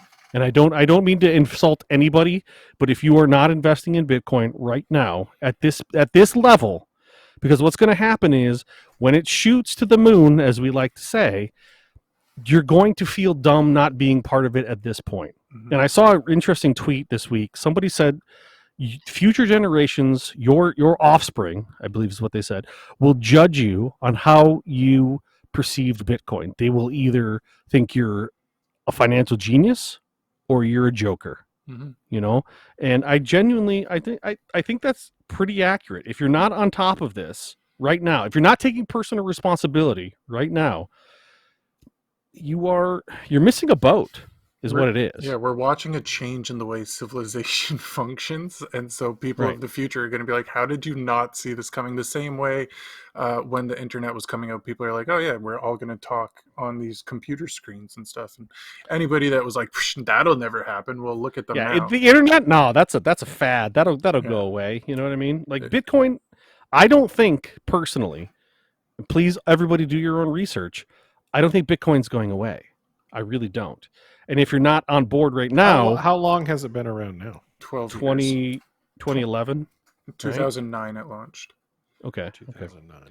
So a lot of people bought into it very early. Like they understood it and they got into it very early. They're millionaires by now, you know, and The way I see it is the people that got on really early were this is how I look at it in phases is there was programmers that understood programming and they saw this program and they said, "Oh wow, this is going to change the world." And they understood it instantly.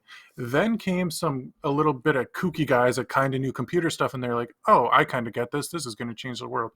Then came who was next? I had this laid out. But basically, anyways, a few more groups of people. And then now we're in the phase where major corporations are looking at this being like, oh, this is the future, right? So all these big companies, Tesla and Walmart and all these people are buying into Bitcoin so that they have it because they know that it's the future. Where then after that happens, it's going to be smaller companies. And then after that, it's going to be the general public. So Yeah. And then at that, after that, it's going to be shitcoiners. yeah, for sure. So So here's a question. So you have Bitcoin, you have all these other cryptocurrencies. What happens to all those other cryptocurrencies? they're all shit. Everything's shit. Don't buy Okay, it. Can they even use them? okay. I'll let Jeff say his piece, but then I'm gonna counter that. Go ahead. Okay, if Okay. you want to get Make it quick. I have to go soon. okay, if you want to get in, if you want to get involved in trading shit coins or altcoins, as some people like to call them, you have to realize that you're getting into a new career where you're day trading values as Yeah. akin to what a stockbroker is. Yeah. That's 'cause I was not about to say that. yeah, that's not akin to what Bitcoin's doing. Bitcoin is saying, hey, you're in a monetary system that's fucking broken. Why don't you use this one that actually works? So you're just changing your mindset from a fiat currency mindset to a Bitcoin mindset with So shit. in a nutshell, you're saying that all the other cryptos are broken. Yeah, they're all Well, meaningless. to be more accurate, all the other cryptos are trying to, and I texted this to Jeff last week. I think Bitcoin solves the problem that common people have, and I'm paraphrasing myself at this point. Bitcoin solves the problem that common people have. Common people have an issue with the fiat dollar, with the banking system, and everything else. Shitcoins solve the problem that the big institutions have. So you have to ask yourself, do I want to be involved in a system that is solving problems for people that have never cared for me in the first place and don't give a shit about whether or not I live or die? Or do I want to be part of a system that literally empowers me to solve my problems and be the solution to those problems? You know what I You're mean? saying either have somebody else solve my problems or solve my own problems. I'm saying even more than that. I'm saying I really genuinely believe at this point things like Ethereum, things like Litecoin, they solve problems for big banks and big corporations. And what do I know about big banks and big corporations? They've never been on my team. They've never been concerned about Doug. They don't care if I can pay my bills. In fact, they've shown it multiple times. If I'm short on a payment, they're happy to take my house. They're happy to take my car. They don't care. So do I want to be involved in a system that helps those types of people, or do I want to be part of a system that helps me control my money, my time, and does that? That's really in my view at this point, that is the discrepancy between shitcoins and Bitcoin, which is why Jeff is so pleased because he's turned me into this Bitcoin maximalist asshole. No, you're still not there, but you're getting there. I'm getting there. And to be fair, if you want to day trade on all the different, there's Acidtrain. There are 8,000 plus different kinds of shitcoins. So yeah, I've seen the list. Yeah, so It's you tell quite me extensive. which one is the one that's going to win. Which one is the one where you're going to put your money into it and you're going to actually make profit off of that? You know what I mean? The one at the top is Bitcoin. Exactly. And That's it. Like Well, when but you- they're when not. you That's look not a shitcoin. That's the coin. You know what I When mean? you look at the list, Bitcoin is listed first because it's yeah, I don't know. it's in a what you're category looking of its at. own. Mm-hmm. It really is in a category of its own. And All right. furthermore, wait, just one more thing. Just Okay. the problems that you're saying that Ethereum's solving and that all these people are solving for the big corporations, it's also not true because all of those problems can be solved on the Bitcoin protocol as well, and they are all being done that way. Like Ethereum's big thing was we have smart contracts. Well, now contracts are coming out on Bitcoin, so Ethereum's going to become irrelevant, and then everything that is built on top of Ethereum becomes irrelevant too. Okay, That's but happening. let's be fair, right? Like the Ethereum protocol was the one that came up with contracts, right? Yes, I mean, yeah. so those technologies have had a purpose, and that's fine. But those purposes were driven from the idea of I have to know how to create an insurance policy in crypto or whatever it was. You know what I mean? Like those were solved. Those were not. How do I say this better? Those protocols and that technology was not generated or thought of to solve the individual's problem. Those were created to solve a corporate problem or a large scale problem, right? That's my argument. I guess, And you're it's got right. my head spinning. Bitcoin will probably come up with those solutions, but it wasn't designed at the outset to solve those problems. It was designed at the outset for you. Whoever's listening right now, That's also not understand that Satoshi, he designed the system for you, the individual. That for me is important. I find a lot of camaraderie or spiritual, I don't know, whatever. Like I understand that. That's my thing. So the other, oh man, we're going on, but what was I going to say? Oh yeah, so Satoshi more so knew that whatever problems needed to be solved, that people would come up with them himself. Like when Bitcoin first came out, we didn't have the Lightning Network, we didn't have a way to exchange Right. these coins very quickly. But he said, like, there's a book of his writings and stuff you can read. He's like, yeah, whatever problems need to be solved, humanity will just figure it out. So programs come out. Oh, how can I buy a cup of coffee with my Bitcoin? Those problems are being solved. They're going to be handled. It's just a I'm matter not of disagreeing. time. I'm not disagreeing. Anyways. So real quick, just for the record, okay, you were off by $2,030.12, and I was off by $725.13. So I said 59 and it was 60. How could I be off by 2,000? because I did the math at what I currently Oh, had. because it was high 60s. Yeah, It was high. Yeah, it was Okay. 60, 69. So I win. I'm just saying, I'm always going to win. You're I'm a doing winner. great. I'm proud of you. I'm doing. Oh, I guess we have to set our prices for next week. Yeah, then. let's do next Acid, week. you're And, free and to Acid join Train, in, I you're guess, in if on you this want. too, right? Because you're Oh. going to be part of next week's episode, whether you like it or not. So, Oh boy. Okay. so we're going to take I don't know, take 30 seconds. What do you think Bitcoin's going to be at next week? We understand that you're not really into the game, but you will be. Just for funsies. Just for fun. It doesn't Yep, matter. just for fun. There's no you don't win anything and you don't lose anything. So let's see here. I'm going to take 30 seconds here. I'll put the music Like an in. Don't exact- worry about it. you I'll want like edit an the music exact in. number. Is that what you want? Yeah, Yeah, we want an it down to the exact penny. Like to the penny. Okay. To the penny. Okay. This time next week. All right, I'm going to take a page out of Jeff's book right now. Oh, I've got it already. I already know what I want to say. Okay. All right, as the guest, you get to go first, my friend. Okay. Are you ready for this? Absolutely. And Jeff, you're gonna love this guess. Okay. Get it? All right. I'm gonna say 61,333.33. There you go. That's a good guess. 61, 333. 61,333.33. You know Got what? it. It's likely it could be around there. I don't think it will be, but it's a good Go guess. ahead. What do you think? I Jeff? think we're going to be 67,423.72. I think we go up to 69, don't hit 70, and then crawl back down a bit to 67. I think you're both wrong.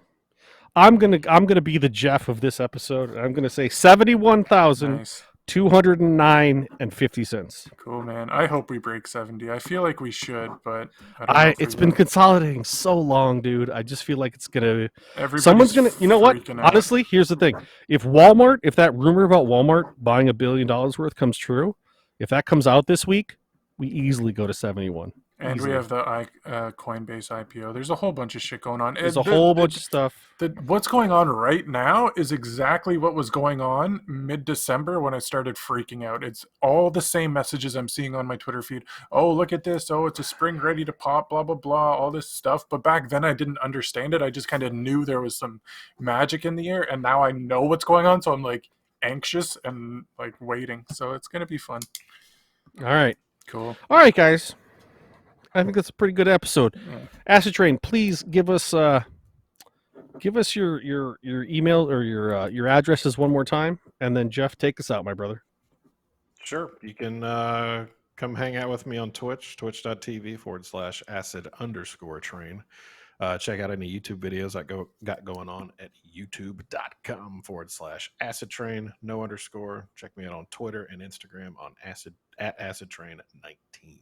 Right on, man. Acidtrain, Awesome. we're so happy you were able to come on the show. And guess dude. what? I'm putting in my Bitcoin wallet on Twitch right now. Right on, There you dude. go. That's awesome. Oh, that's hot. Well, That's hot. you know what? I would recommend you understand how it works before you put it up there, because you wouldn't want somebody to send it and then you don't know how to. So make sure you know what you're doing with it. But yeah, man, just be careful. I'll Understand. hoard it for now. How about that? Yeah, right on. If you have any questions, let us know. And listeners, if you have any questions, comments, concerns, or mainly complaints, you can find us at what are we at? Bitcoin That's underscore whybitcoin gmail.com. Oh yeah, ask why Bitcoin at Ask why gmail.com. Bitcoin. Right on. Yep. And yes, follow that link that Doug said earlier. We're really excited. We got a website up and running. What's the link for that again? whybitcoinpodcast.com. Bitcoinpodcast.com. We'll be back here next week to talk more stuff and have a good time. Have a wonderful week. Bye-bye. All right. Bye, guys.